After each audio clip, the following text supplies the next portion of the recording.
Hello everyone, welcome back to my YouTube channel access और success where quality matters. अभी तक अगर channel का आपने सब्सक्राइब नहीं किया है तो प्लीज़ सब्सक्राइब ज़रूर कीजिएगा। तो जैसे कि आपने थंबनेल में देख ही लिया, आज को जो हमारा टॉपिक है वो हम इंग्लिश सेक्शन को कैसे इम्प्रूव करें, ये सबसे ज़्यादा इंपॉर्टेंट है। क्योंकि ऑलमोस्ट रीजनिंग और जो क्वांट है वो 90% से ज़्यादा लोगों का सेक्शन जो है स्ट्रॉन्ग होता है। तो बच्चे कहाँ मार खा जाते हैं, वो एक सेक्शन होता है, वो कि हमारा इंग्लिश होता है। इंग्लिश में जो कट ऑफ हो जाती है उतना, हालांकि उतना नहीं जाता है, लेकिन फिर भी इंग्लिश एक ऐसा सब्जेक्ट बन गया है जो सभी के लिए इन द सेंस, क्योंकि कॉम्पिटिटिव एग्जाम की तैयारी वही करते हैं जो कि मिडिल क्लास के हैं या फिर जो हिंदी मीडियम से ज़्यादा लोग बच्चे बिलोंग करते हैं।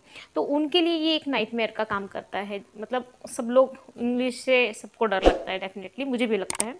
तो अब इसको देखो, डरने से तो काम बनेगा नहीं। इंग्लिश को जब तक आप उसका कट ऑफ नहीं निकाल पाते हो, हालांकि आपको पीएचडी नहीं करनी है इंग्लिश में कि ज़्यादा डीप में पढ़ना है आपको, तो खाली आपका सेक्शन निकल जाए ये सबसे ज़्यादा इंपॉर्टेंट है। क्योंकि भले ही आपका रीजनिंग और क्वांट स्ट्रॉन्ग हो, लेकिन जब तक आप इंग्लिश का सेक्शन कट ऑफ नहीं निकाल पाते हैं तब तक आपका एग्जाम्स कोई भी क्लियर नहीं होगा, एक्सेप्ट एसबीआई का। क्योंकि एसबीआई में सेक्शनल कट ऑफ नहीं होता है, लेकिन उसमें भी क्या गेम हो जाता है कि जिसका इंग्लिश अच्छा होता है वो लोग क्या करते हैं, इंग्लिश में ज़्यादा मार्क्स स्कोर कर लेते हैं। तो इंग्लिश में भी वो ज़्यादा मार्क्स स्कोर लेते हैं, उसके बाद जीए में भी ज़्यादा मार्क्स, अच्छे मार्क्स उनके स्कोर हो जाते हैं। तो उनका जो ओवरऑल कट ऑफ हो जाता है वो सबसे ज़्यादा हाई हो जाता है। यानी कि समझ रहे हो आप, इंग्लिश अगर आपने सीख लिया तो भले आपको सेक्शनल कट ऑफ की अगर आप बात करो कि नहीं, अगर हम इंग्लिश नहीं तैयार करेंगे तो हमारा एसबीआई में तो हो जाएगा, क्योंकि एसबीआई में सेक्शनल कट ऑफ नहीं होता है इंग्लिश के लिए, फिर किसी और सब्जेक्ट के लिए भी। तो इसका मतलब हाँ, वहाँ पे तो निकल जाएगा, लेकिन व्हाट अबाउट मेंस में तो क्या होने वाला है। मेंस में जिसका अच्छा है वो अच्छा खासा स्कोर कर लेगा मेन एग्जाम्स में भी।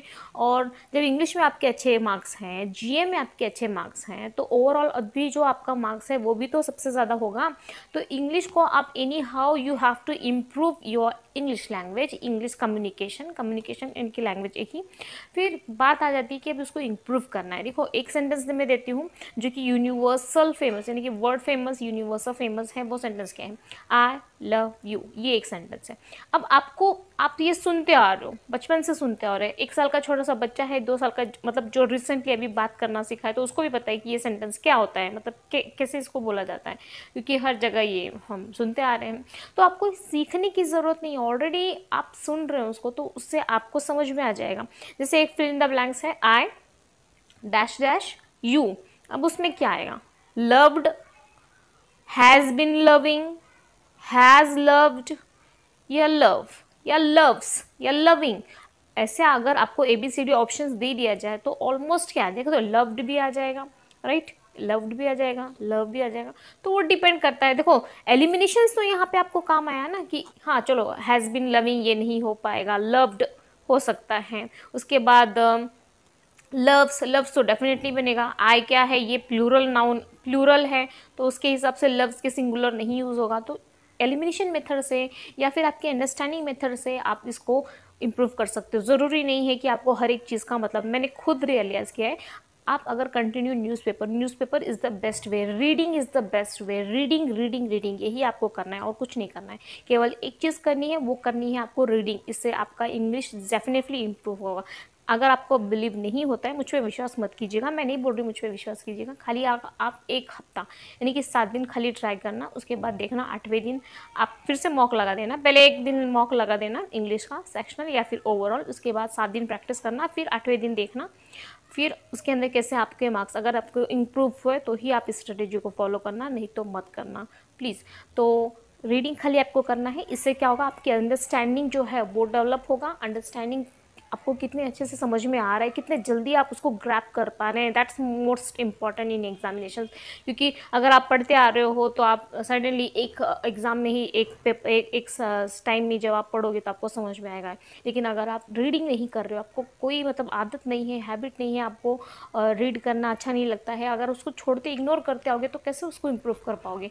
और अगर आप रीड नहीं कर पाते हो तो एग्ज़ाम में भले आप 4 बार उस चार टाइम उसको पढ़ो, उस पैसेज को, उस सेंटेंस को, जो भी, लेकिन आपको समझ में नहीं आने वाला है।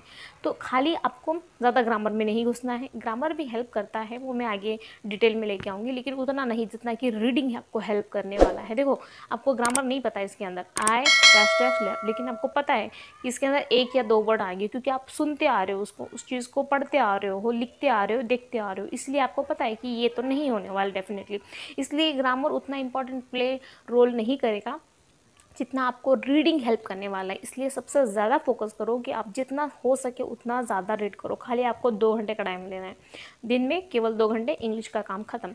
केवल 2 घंटे, ज़्यादा नहीं। एडिटोरियल पढ़ो, अंडरस्टैंडिंग डेवलप होगी। हो सके तो थोड़ा सा वोकैब याद करने की कोशिश करो, ज़्यादा कुछ मत करो। मैंने ऐसे बहुत लोगों को देखा जिन्होंने कभी ग्रामर नहीं पढ़ा है, still they score the high marks in English language.